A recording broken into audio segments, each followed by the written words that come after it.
You're listening to Family Talk, the radio broadcasting division of the James Dobson Family Institute. I am that James Dobson, and I'm so pleased that you've joined us today.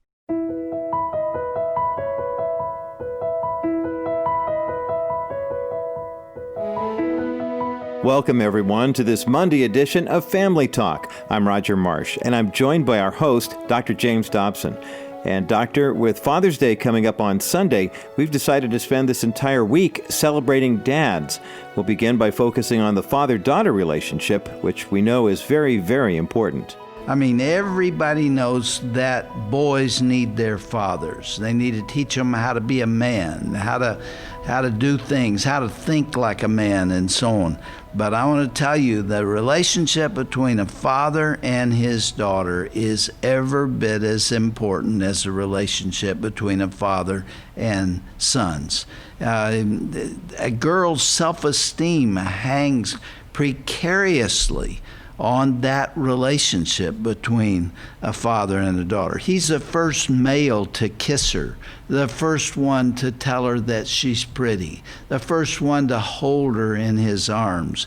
And if he doesn't see her and looks past her and doesn't realize that relationship is important, something is missing in her concept of herself. The relationship is so crucial to a girl's understanding of herself and who she grows up to be. In fact, my guest today calls it the most important relationship in the family, with the exception of the husband-wife relationship. Those words come from Dr. David Jeremiah, a name that I know many of you are very familiar with and many of you love. Dr. Jeremiah is founder of Turning Point Radio and Television Ministries and senior pastor of Shadow Mountain Community Church in California. Turning Point Radio is heard on more than 2,200 stations worldwide, and his television ministry reaches an estimated 200 million homes weekly. He's a celebrated author and a much sought-after speaker, and most important for today's broadcast, Dr. Jeremiah has 4 grown children, including 2 grown daughters. And I love this man. I appreciate him more than I can tell you. And you're going to hear him talk about his relationship with his daughters in this message. Here now is Dr. David Jeremiah on today's edition of Family Talk. And I tell you, you're going to enjoy hearing this presentation.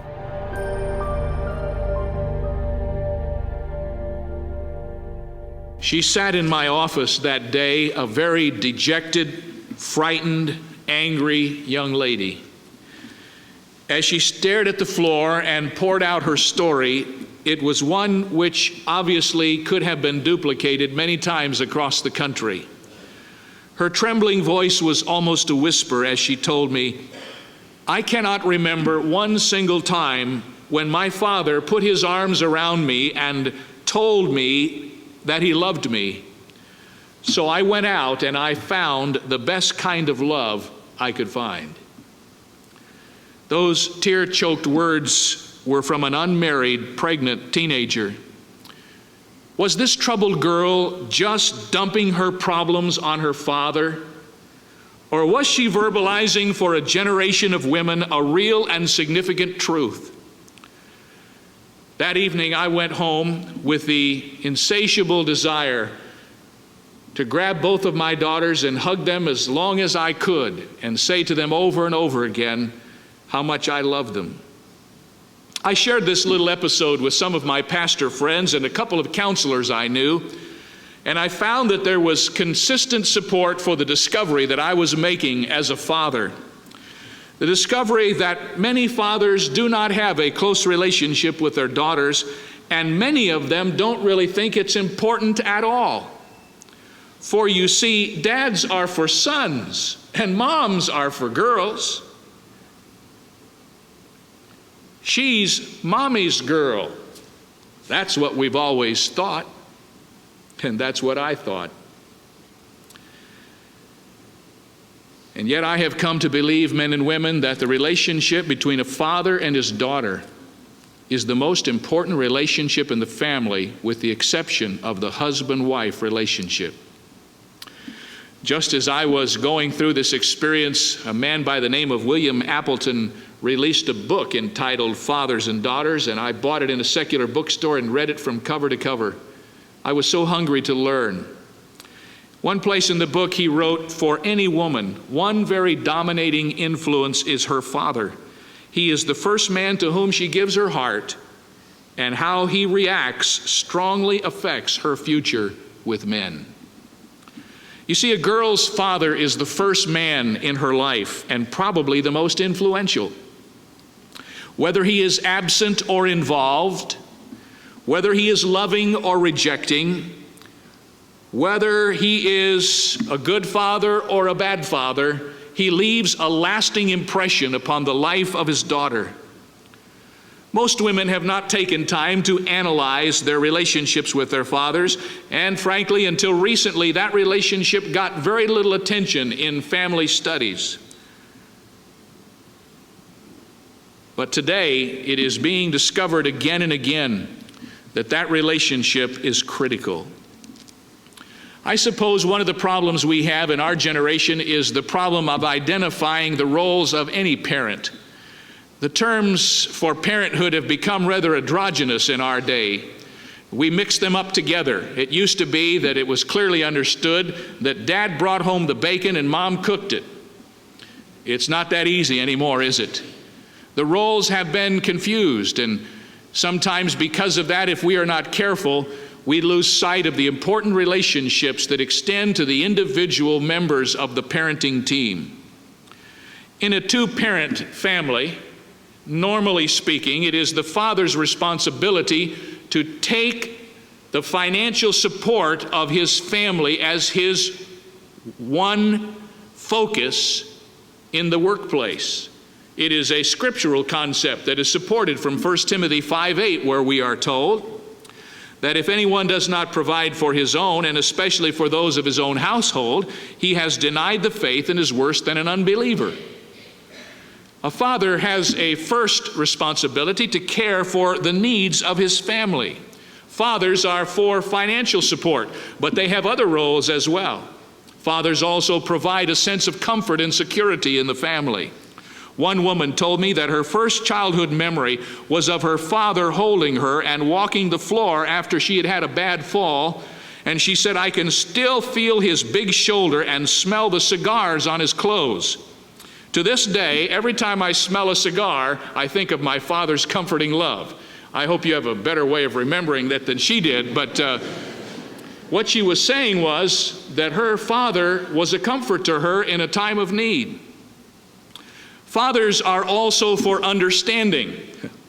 And that's a tough one, because more often we dads say, especially with regard to our daughters, "I just don't understand her." Perhaps it's because we haven't tried to understand. I admit that a girl isn't easy to figure out. She's a miniature woman.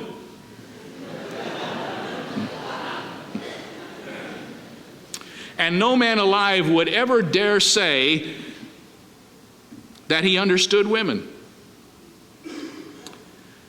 Fathers are for comfort and for security and for financial wherewithal, but you know something else? Fathers are for fun. And sometimes I think we've forgotten that dads usually, if there's going to be entertainment and fun in the family, they have to take the responsibility for it. We have gotten so stodgy and stiff in our families that we've forgotten what it's like to have a good time. We just returned from 4 days in San Felipe, Mexico with our family. I wasn't sure what I was getting into when I went down there, and all of my fears were realized. But I want to tell you something. We had the most fun we have ever had as a family. And we did some of the craziest things. Some of it has been recorded on film, and I am being blackmailed, I want you to know. But having fun is part of Dad's responsibility, to make sure that family life is not all just serious business. Fathers should also be confidence builders. It's very important to understand that one of the things we provide for our families, whether it's to our daughters or to our sons, is the sense of well-being. One successful young businesswoman told me that after her father and mother divorced, she lived with her father from the time she was 6 until she was 15. And she said her father was so strict, and in his anxiety to be a good father, he tried to mold her into his concept of the perfect little lady. He consistently and constantly criticized her without ever offering any encouragement. And she said, all I ever wanted to hear from him was, "I'm really proud of you." She added fuel to her father's disapproval by dating men who were much older than she was. When she was 16, she was going with a guy who was 28. And by the time she was 20, her steady boyfriend was a man of 38, only 2 years younger than her father. Guess what she was looking for? She was looking for someone to take her father's role of encouragement and love in her life. Not only are fathers confidence builders, but we have to understand too, men, that part of our job is to be role models. That's probably one of the hardest. There's something very conclusive about being a role model. You have to take the whole package as it is. I remember reading an article on how fathers influence their daughters, written by Dr. Alexandra Simons, who was an associate clinical professor of psychiatry at New York University. She made a study of women who had high commitments to work, and you know what she discovered? She discovered through most of her studies that the highest percentage of women who aspire to careers have been influenced by men, normally their fathers. In other words, when you look at a woman who has risen to the top in her chosen career, she has usually been promoted in that direction by the example and by the leadership of her own father. So as a role model, he sets the stage and goes before her to show her the way, even in the area of industry. I want you to know that as fathers, we're very important to our daughters.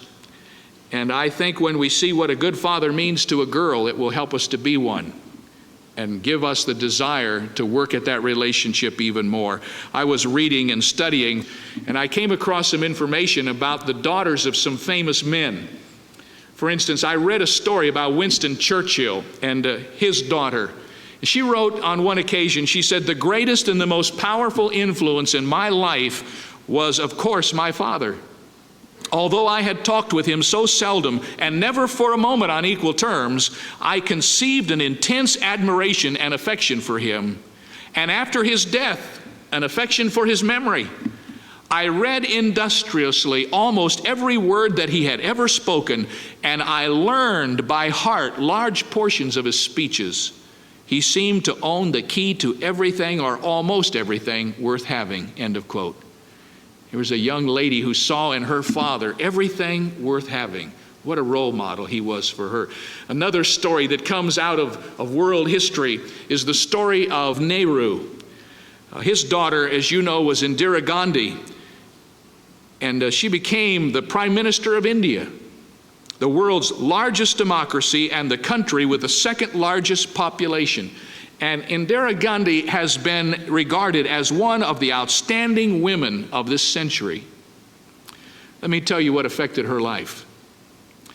She said, although both parents were strong examples of intense loyalty to their motherland, it was her father's influence that formed the pattern for her life as a leader. He took a keen interest in her education and encouraged her to read and think for herself. While he was away, he carried on a great dialogue with her through the mail. He wrote long letters to her, and she wrote back. One of the most poignant stories about Indira Gandhi was related after she married and had a son. Her father had been arrested and was to be transferred from one prison to another. Indira's baby was only a few months old, and his grandfather had never seen him. So she learned the route that the car was taking, bearing her father, and she learned it would go over a certain bridge.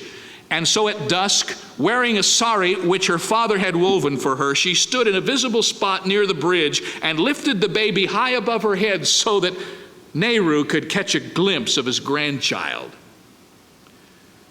picture of her love and affection for the man who had made such an impact upon her life. And when India became independent and Nehru was elected as prime minister, Indira served as his hostess and later participated in policy making and vital decisions. Her father wove more than a sari for her.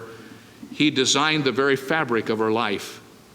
He had a tremendous impact upon her and her future. I must confess to you, men and women, that I am deeply concerned over the role of the father in our American culture today. The attempts on the part of the media to downgrade his influence, along with the feminist attack on his importance and worth, are the ingredients which are contributing to the weakening of our country. Name one program that you can think of where a father is held in respect instead of ridicule, where he is lifted up in honor instead of put down as a joke.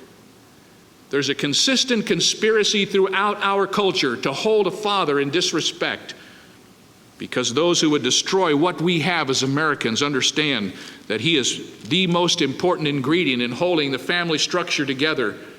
And if he is gone, families dissipate quickly. Yes, you are important, dads, not just to your sons.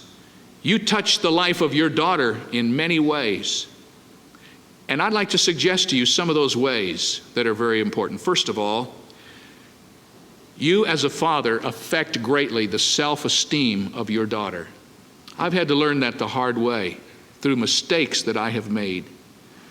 And I'd like to suggest to you that what a young lady thinks about herself is in a great respect a mirror of what she perceives her father to think of her. Maybe the best way I can communicate that to you is to illustrate it from a true story. A story that was written by Phyllis Thoreau, and Phyllis tells about herself as a preteen. She had just moved into a new neighborhood that was as lonely as the adolescence she was entering. The story caught my attention because I remembered that when we moved here to California, Jan, our oldest daughter, was in the 7th grade. She was entering the most difficult time in her life while she was making a major geographical and cultural change as well. Well, according to the story, this young lady in Phyllis Thoreau's article compensated for her misery by eating ice cream cones and candy bars in hidden binges. And her father called her his fat fairy, an endearment that was not very dear to her. So she would stage hunger strikes, locking herself in her room during the day and sneaking down to the kitchen to devour a whole loaf of Wonder Bread at one time. As the fat accumulated, so did her misery. When she was in the 6th grade, invitations were sent out for a formal father-daughter dance at the school she attended. Now, obviously, this is a secular story. Her mother got a special dress, worn only twice, from her cousin Mimi. As Phyllis looked at this limp, uninspiring dress, which accentuated her pudgy frame, she decided she didn't want to go to the dance at all. However, her father had realized what he had done to destroy her self-esteem. And as a wise and repentant father, he presented her with something she never forgot. He took the day off and he traipsed in and out of unfamiliar department stores to find 2 dresses he thought might be right. And Phyllis said, "I cannot think about what those boxes contained without feeling the same disbelief that overcame me then. I opened the first and out sprang a pink net formal covered with tiny stars. Out of the second box came a pale blue net dress with white daisies embroidered all over the full skirt. Suddenly, the room was full of white tissue and hope." Years later, Phyllis wrote a tender story called The Father-Daughter Dance. It's a full-length book, and I have it. It's a tribute to what a father can do to a little girl's self-esteem with one simple gesture. And she wrote in the book these words about her dad. "He was, of course, the handsomest, without doubt, and the first prince in my life to come through, unwittingly setting me up for every other prince who was delayed in transit until later on. One night does not melt away adolescence, but I am glad I have it to look back to. It confirms my deepest feelings about my father, who confirmed my deepest hopes for myself. That night was full of light, contentment, and store-bought stars, and I don't know how to repay my father for it except to tell the story and let it stand on its own like a new dress." End of quote. What that father did in the beginning was to tear down his daughter's self-esteem. But what he did in the end was to put it back together. Men, our girls weigh our words way out of proportion to what they really are. And what we say to them makes the difference. One of the challenges we face as men, if we're honest, and maybe I should just speak for myself, is that if you have sons, it's hard to keep it in balance. Let me just give you an illustration from my own family. I have two boys, and both of them are very caught up in athletics. And I'm very caught up in athletics. We're kind of sports nuts. And I have a little girl by the name of Jennifer who's a very good athlete, and she loves athletics. But then we have Jan. Jan is just a whole different personality. She is the melancholy in our family. She's an artist, she's a poet, she's a writer, she's creative, she's gifted, she's beautiful, but she's not into sports. Now, what am I supposed to do with that? I mean, I'm not into poetry. I can't even draw flies. And you know something, men and women, I need to confess to you, for several years as a father, I blew it badly, just because I didn't understand how important it was that I go the extra mile to reach into that young lady's life and get excited about what she was excited about. Well, you've been listening to the first half of a presentation by Dr. David Jeremiah talking about his daughters, and especially little Jan. Some of you fathers listening in now remember those days like they were yesterday, and some of you are still in that stage right now. Let me tell you from this side of the journey, because my kids, both my son and daughter, are grown.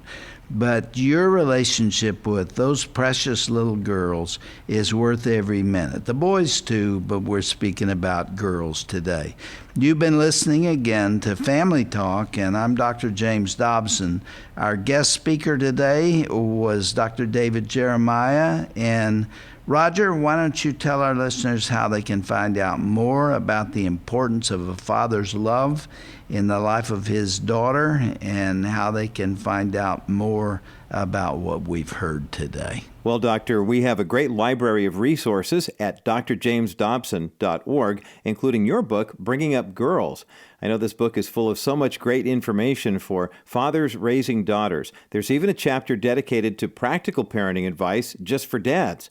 You can request a copy of this timeless resource by visiting today's broadcast page at drjamesdobson.org. That's drjamesdobson.org. Or you can call 877-732-6825. Also, be sure to check out the Resources tab on our website for additional parenting materials that you'll find there as well. You'll find all this and more when you go to drjamesdobson.org. That's drjamesdobson.org. Or by calling 877-732-6825. Well, that's all the time we have for today. Be sure to listen in again tomorrow for the conclusion of Dr. David Jeremiah's meaningful presentation regarding the crucial father and daughter relationship. That's coming up right here on the next edition of Dr. James Dobson's Family Talk. For Dr. Dobson and the rest of our team, I'm Roger Marsh. Thanks so much for listening.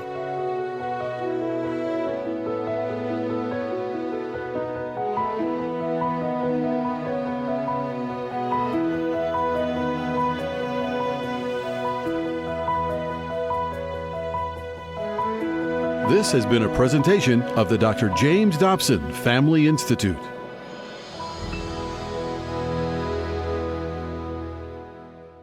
Hey everyone, did you know that radio is more popular now than ever? A new feature here at Family Talk we're excited to announce. It's called the Station Finder feature. This is Dr. Tim Clinton for Family Talk. I want to tell you how you can listen to our daily broadcast on a station near you. Go to the broadcast menu at drjamesdobson.org, then click on the Family Talk radio stations button. Once you're there, you're going to see an interactive map of radio affiliates, which, by the way, is growing every day. Simply click on your home state, and then you'll see where our broadcast is airing in your town.